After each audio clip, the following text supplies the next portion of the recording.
tonight.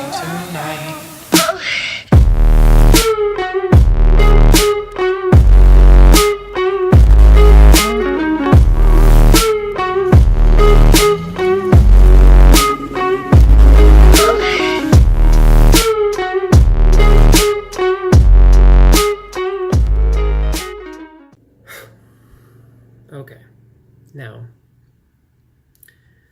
I'm pretty sure I've recorded this same video 3 times. This is the 3rd time recording it. I'm trying to get the screen record to work on my computer, and for whatever reason, is being very temperamental, and will either stop recording, or it will record in the wrong screen, and I'm new to this, so, yeah. If this doesn't work, you're not getting this video. I'm going to be going over what shocks I think are best. The best bolt-on option. Buy them from the store or ordering them online. Bolt them onto your FJ Cruiser. No relocation of mounts, nothing like that. The best bolt-on option that you can get for your FJ. I'm going to go into bump stop lengths and everything like that in this video also.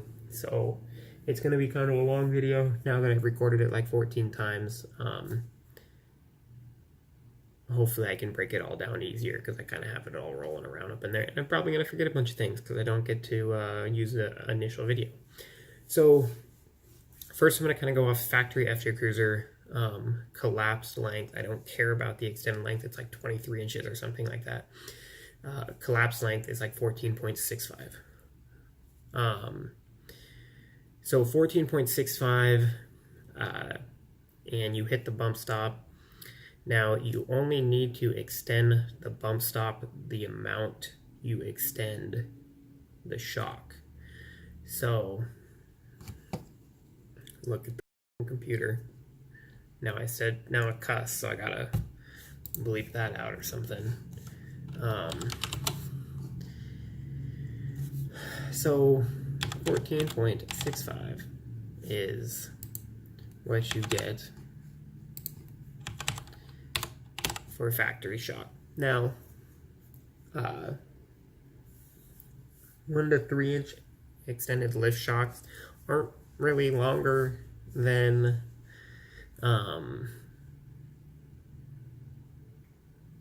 factory. They're basically a factory shock, so completely ignore all of that information that you've gotten previously. There's going to be a few shocks that I'm going to recommend tonight. Any of them are good. There's one that I'm going to recommend more than all of the other ones. So you have 14.65 inches. Now, my number 1 recommended shock, I'm just going to throw it right off the bat, is Dobinson MRR.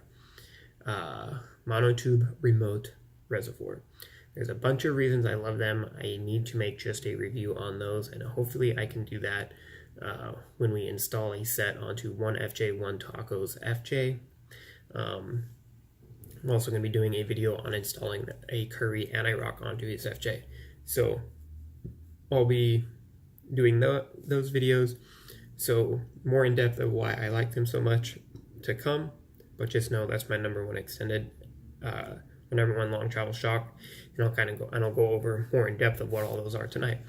But to start out with here, we're talking 14.65 is a factory FJ shock. Now, if you're gonna run 35s, you're gonna have to extend that bump stop about 1 inch anyway. This is secondhand information. I never had the opportunity to do a factory shock and 35s, but from what I've been told, a factory shock at 14.65, completely compressed with the factory bump stop, will rub a 35 for about 1 inch. So you're going to have to extend this to 15.65, regardless of what you do. So you're already looking at 15.65. So you already got 1 inch of bump stop on there because you're running 35s. You're looking at new shocks. You pop over here to Treaty Oak Off-Road. Kyle Fogel is the chillest person to work with ever. Buy all of the things that you need through him. If you don't see it on his website, message him and ask him. Treaty Oak Off-Road on Instagram. or Treaty Oak Off-Road on Facebook. Easy way to get a hold of him. I'm sure that he also has contact information here. You can shoot him an email. He's going to be able to get you most of what you need. Also, a future video will come with him going over recovery gear and all of that. 16.7 inches compressed. So if we come out here to the calculator and we go back out to that 14.65 factory F-Tick Cruiser shock with the factory bump stop, and then you go minus 16.7. Yes, it's going to be a negative. It's okay. So right now you need to extend this bump stop 2 inches over factory. Okay, so your factory bump stop, Toyota calculated this out on what you need from them for the bump stop to fully work with the shock. Now again, I've never had this setup in there, so I've never been able to do and see how much shock shafted everything is exposed. I know when I had the Metaltech Icon Metaltech long travel shocks, in that I had X amount of shock shaft exposed. This form here, these numbers look pretty correct. I do remember measuring them when I swapped to the Dobinsons. I do not remember what those measurements are, but 17 inches and 28.5 sounds right, because I know they have 11.5 inches of stroke. So collapsed length 17 inches. Come back out here to the calculator. You have our 14.65 minus 17. You need 2.35 inches of bump stop extended over factory. Now, Metaltech says you're required to have a 3-inch extended bump stop. So a 3-inch extended bump stop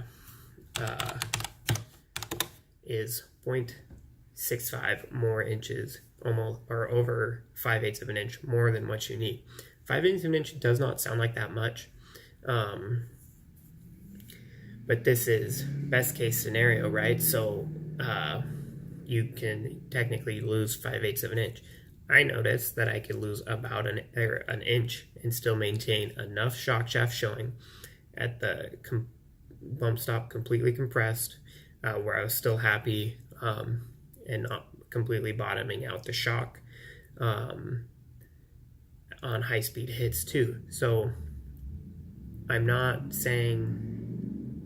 trying to write it in stone that you only need a 2-inch bump stop for the Metaltech stuff, but what I am saying is you don't need a 3-inch bump stop extension like they say you do. You guys can argue with me with that all you want, but I'm not going to listen. This is a good option here if you're trying to get right into it. Again, I'm not a high-speed guy. I'm not building a pre-runner, not building a Baja truck. Lower speed, forest roads, rock crawling, occasionally ripping up a forest road or something like that, allegedly, and doing long travel things. But we don't have pre-runners, so I'll get into like King shocks and everything in a little bit. These are a really good entry-level option.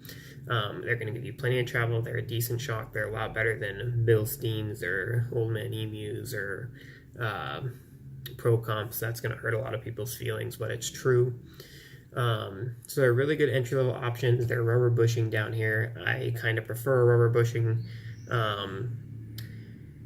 because of maintenance. It's way easier to maintain, and these are semi-rebuildable.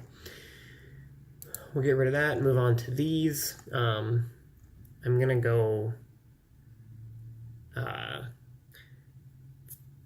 least favorite option to best option. These are not my favorite option because they're CDC. I think CDC is useless for what we do. A lot of people are going to disagree with that too, but it's true. CDC is not the end-all be-all. It's pointless, in all honesty. It does give you overland points, and if you have CDC front and rear, it is required to have CDC front and rear. It will actually lower your overland bound badge number. So that is good. That's a benefit of CDC. Other than that, I think it's useless. Next are going to be these. I think these are a good option for most people. I'm trying to base this on price and what they offer. This is a 2.5 non-reservoir. So you still get a big body shock, but there's no reservoir. These are $381 a piece. These specific ones are sold individually. The previous ones we were just looking at were sold as a pair, but the first set of icons we looked at were also sold individually. So you're looking at a little bit of money to get a set of these 2.5s. Now remember, this almost $400. So you're paying, $750, $780 for a set of 2.5s with no reservoir. So keep that $780 price tag in mind. You do get a bigger shock shaft, and you do get a Heimed lower if you're into that. One of my more favorite options here is basically the same thing we looked at with a reservoir on it. Radflow reservoirs are only 2 inch as far as I know for these ones offered from Metal Tech, but I believe they're longer than the Icon one, so it probably works out to a similar volume, but I don't know. I think your best option for Metal Tech is going to be these guys right here, because remember I said pay attention to this. You're paying close to $800. For non-reservoirs, here you're paying just under $1,000, so $200 more. You get reservoirs, Heimed lowers, 7/8 shaft, and all of that. 2.5 big bodies, or I shouldn't say big bodies because now there's 3 inch and stuff. But those are also really good options. Again, the extended collapse length on most of those is going to be 17 inches. Now, I believe the Radflows are a little bit longer. I believe the Radflow or collapse length is pretty close to 18 inches, which I'm pretty sure is the reason why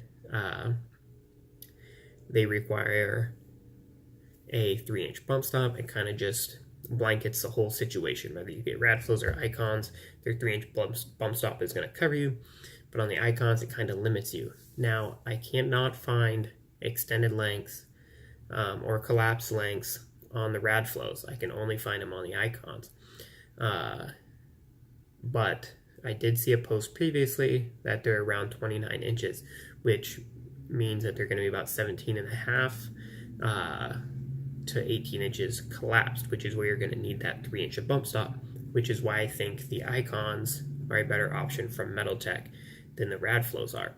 Now, all of that being said, I still want to roll back to the Dobinsons because they have the longest extended length per collapse length, so they have the best ratio of extended to compressed lengths. You're only going to need just over 2 inches of bump stop extension for these, and you still get a really good extended length. You actually get a full 12 inches here versus the Icons. You're only getting 11.5. So only a half an inch, but I would like to squeeze out as much as I can. Now, don't let this price fool you too much. This is $905. This is for the Stage 1 kit, which is the MRR shocks and coils. So that's both of those together.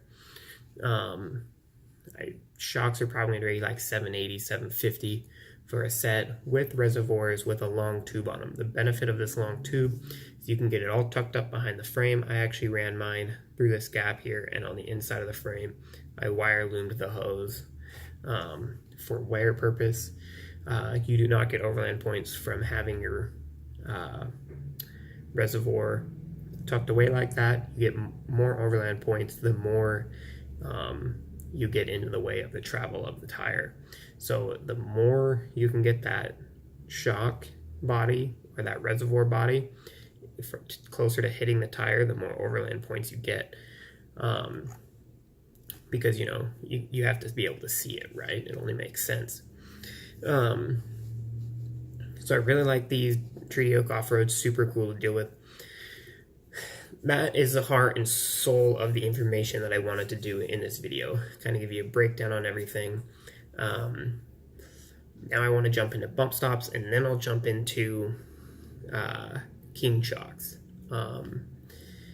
So again, if you remember, I said I'm going to base stuff off the Dobinsons because I really highly recommend those.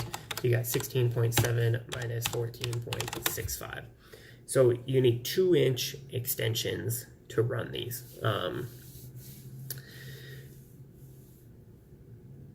So on a factory shock, on a factory bump stop, the factory rubber bump stop, buy a Toy Tech extension or something like that, you slap it in there, you can run that factory bump stop with 2 inches and you'll be good. If you want, you can jump on ToyotaBumpStops.com and get yourself a set of Duro bumps. Highly recommend these. These are really well made. Let me go over a little bit of the specs here. They're 4.25 inches tall. Now, I should talk to him a little bit about this and see if what shocks he's designing these around. If he's designing these around just an extended shock, like an 8-inch shock or something like that, because on an 8-inch shock, you're going to be like 15.65, so you're going to be getting about an inch of collapsed length, which is about where these would sit, it seems to be. If you read this right here, our dual durometer hardness Duro bumps have a soft rubber top section that smoothly engages the rear axle and easily deadens initial impact. So the first section of the bump stop, in my personal opinion, just ignore, right? So I'm assuming it's about an inch of the bump stop is just soft rubber to start slowing the axle down as it's coming up, right? So if you take that into consideration, you're losing about an inch off of this. So think about an inch of preload on the bump stop itself. So you want an inch of preload on the bump stop before it starts to work, which means you're only getting about 3¼ inches of bump stop. I believe the factory FJ bump stop is about 2 inches. So if you got that 3.25 minus 2 inches, you're only getting an extra extension of an 1¼ inch. It's probably... So I kind of did a little bit of math and thinking here. I think the factory bump stop is about 2 to 2¼ inches. I don't exactly remember. I'm assuming it's around 2¼ inches. So 2¼ inches, you're only getting, in my honest opinion, about an inch of extension from these. So with my shocks, I am running about a 3/4 inch spacer below these bump stops, even though it says they do not require an additional spacer. I can compress the bump stop until it goes through the hard section, or through the soft section, and then it hardens up quite a bit. Like I'd pull up onto a flex ramp or an RHI ramp, and you can see it hit the bump, and then you can see it compress, and it'll basically stop compressing. And then you can roll a little more, and you can get closer to bottoming the shock out. I try to leave a little bit of preload on the shock for hard hits. So with those, with these bump stops, you still will have to run a little bit of an extension, but I don't want to make you guys think that you're going to be running such a long bump stop, because these are extending the factory bump stops, but they're not, but they're also a bump stop with more action, and bump stop that's going to react better. So the bump stop has to be longer to work, if that all makes sense. Now, king shocks, let's jump into this real quick. A compressed length on a 12-inch king is, on these, is 19.585. These are 19.585, a 12-inch, these are 20.65. So you're going to be looking, you're 2 inches longer than factory, or 2 inches longer than the Dobinsons. So you're going to need that much more bump stop. Or you can run a 10-inch shock, which is about 17 inches, and going to be pretty close to the same amount of bump stop that you're going to need on a Dobinson or on the Icon stuff. But if you're trying to run a more Baja style setup, you might want to go with more of a racer performance style shock like a King. And that's a whole nother topic because of shock ratio and everything. Like from static ride height on a more pre-runner Baja truck, you want like 50% up travel, 50% down travel. On more rock crawling stuff, you want more 30% up travel, 70% down travel. So that's just some stuff to keep in mind. I realize this video is extremely long. Hopefully you guys are able to watch the whole thing and gather up all this information, and hopefully everything that I noted was clear. Basically, recap, buy Dobinson MRRs, put a 2-inch extension on there, and brake lines, and you'll be golden. That is a great setup. Do follow that up with some good springs. Dobinson 677s are good for most people. You can go heavier, you can go lighter, but 677's like a pretty good option there. Please share these videos. I'm really trying to get my word out on my experiences for this platform, and just kind of help everyone out and help everyone make the most capable truck they can. Again, these are my opinions and my experiences on this stuff. If you have a different opinion or different experiences, or think something that I said was wrong, please shoot me a message. You can shoot me a message on Instagram, Team Broverland, or you can shoot me a message. My email is attached to that account. You can message me here on YouTube, and let's talk about it. I'm curious to hear and have a good conversation with everyone and anyone that's willing to have a civil conversation. And the more education I can get, the more information I can pass on to everyone else. Lastly, don't buy Pro Comp shocks. Yeah, that's it. Like, comment, subscribe, please, pretty please, I beg you.